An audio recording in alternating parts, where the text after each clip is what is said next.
Taipei Shanghai Forum postponed. Taipei speeds up Gongguan project. Lai promises tax cuts for low-income earners. Russian jets violate Estonia's airspace. Australia announces higher emission cuts by 2035. Trump adds $100,000 fee to H-1B visa applications. U.S. vaccine panel no longer recommends COVID-19 jab to adults. Oxford gives students access to AI platform.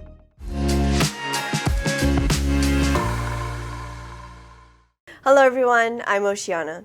Thank you for joining us on FUNDAY News. It is Monday, September 22nd, World Rhino Day, and here are our top stories. In local news, Taipei's annual Twin City Forum with Shanghai, originally planned for September 25th to the 27th, with Mayor Jiang Wan'an leading the delegation, has been postponed. The Taipei city government said more thorough preparations are needed after reviewing administrative and technical matters. Both sides agreed not to hold the forum in September. Taipei Deputy Mayor Li Sichuan inspected the Gongguan traffic circle demolition, announcing main road traffic will resume September 29th, just 17 days into the project, far ahead of the planned 65-day schedule. He praised workers' efforts and residents' patience, noting that real progress comes from action, not words. President赖清德announced in Violate that starting May 2026, individuals earning under 626,000 NTD annually, about 50,000 NTD monthly, will be exempt from income tax. He stressed the top 1% of high earners will bear most of the tax burden, calling it the lightest tax year in history for Taiwanese citizens. And in global news, 3 Russian fighter jets violated Estonian airspace on Friday in a move the Baltic nation called unprecedentedly brazen, which appears to be the latest test of NATO's defenses by the Kremlin's forces. NATO aircraft intercepted the jets. The incursion occurred over the Gulf of Finland, where MiG-31 fighter aircraft entered Estonian airspace without permission and remained there for a total of 12 minutes. Russia has already violated Estonia's airspace 4 times this year. It is clear that Russia is testing how far they can go. And we had very intensive discussions about the international situation and also regarding Russia's actions, really. Estonia's government said it had protested to the top Russian diplomat in the country after the incursion. The Russian Defense Ministry denied violating Estonian airspace, saying the aircraft were making a planned flight from Russia to Kaliningrad, a Russian enclave on the Baltic Sea, and had flown over neutral waters. Nations like Estonia, which was part of the Russian Empire and later annexed by the Soviet Union until its collapse in 1991, have been on high alert since Russia invaded Ukraine in 2022.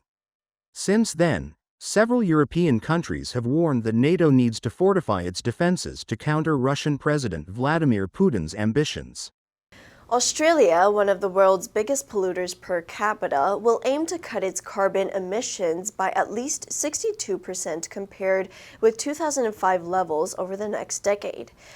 The nation, which has faced global criticism for its continued reliance on fossil fuels, had previously pledged to reduce greenhouse gases by 43% by 2030.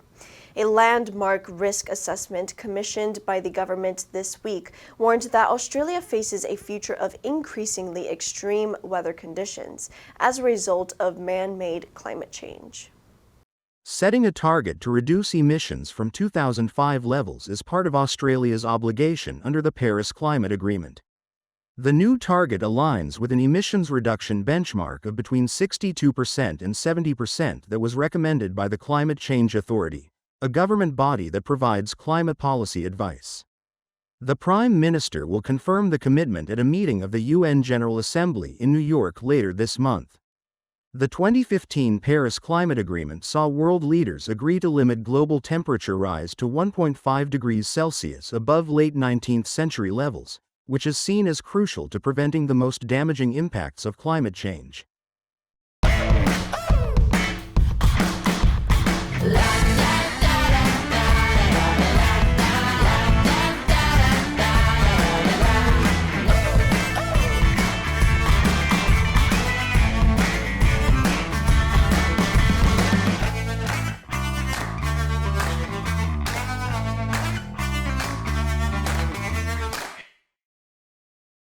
U.S. President Donald Trump has signed an executive order imposing a $100,000 annual fee on applicants to the H-1B visa program for skilled foreign workers.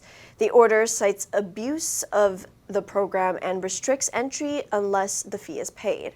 Critics have long argued that the H-1B undercuts the American workforce, while supporters, including billionaire Elon Musk, contend that the program allows the U.S. to attract top talent from around the world.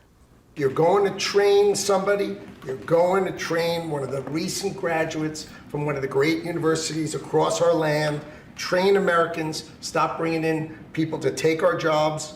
That's the policy here, $100,000 a year for H-1B visas, and all of the big companies are on board. We've spoken to them about the gold card. They love it. They love it. They really love it. They need it. U.S. Commerce Secretary Howard Lutnick said the fee would only apply to new requests, but companies would have to pay the same amount for each applicant for 6 years. The company needs to decide if the person is valuable enough to justify a $100,000 a year payment to the government, or if they should head home and hire an American instead. All of the big companies are on board. Since 2004, the number of H-1B applications has been capped at 85,000 per year. Until now, H-1B visas have carried various administrative fees totaling around $1,500. Data shows that applications for H-1B visas for the next fiscal year fell to about 359,000, a 4-year low. A key U.S. vaccine advisory committee has voted to stop recommending that all adults receive the COVID-19 vaccine. The Advisory Committee on Immunization Practices also narrowly voted against recommending prescriptions for the COVID vaccine.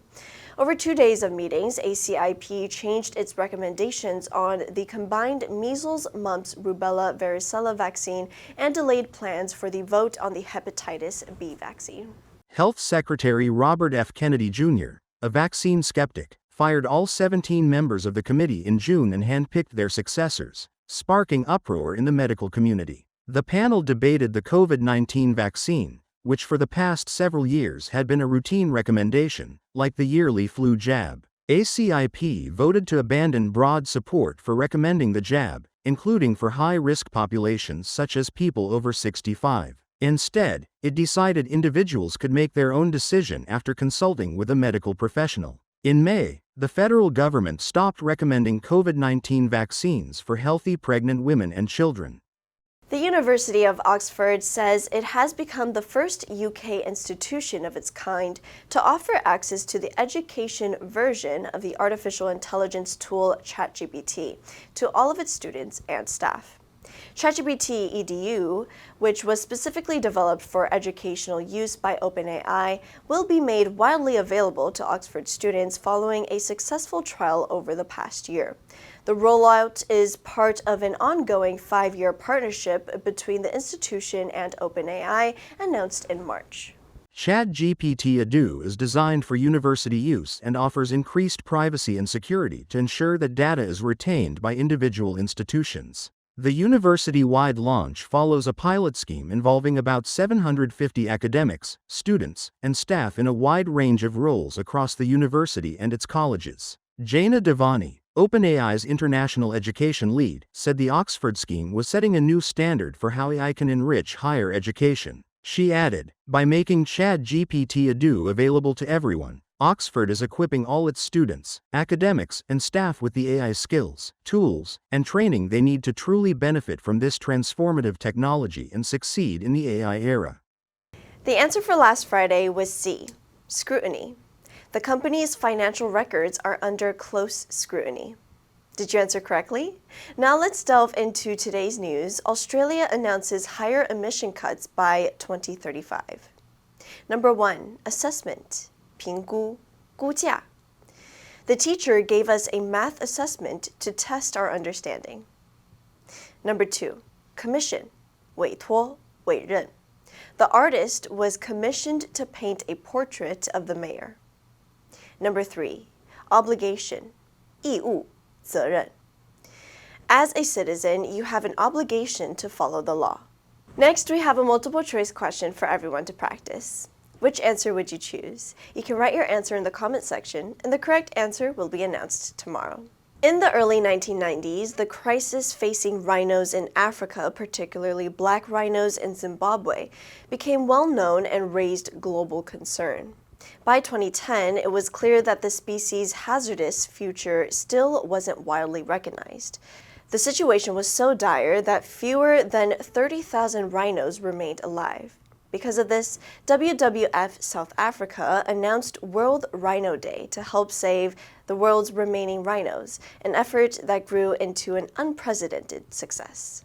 And that's all for today's FUNDAY News. Be sure to tune into FUNDAY News from Monday to Friday and click the link below to join FUNDAY for free. I'm your host, Oceana, and I'll see you next time.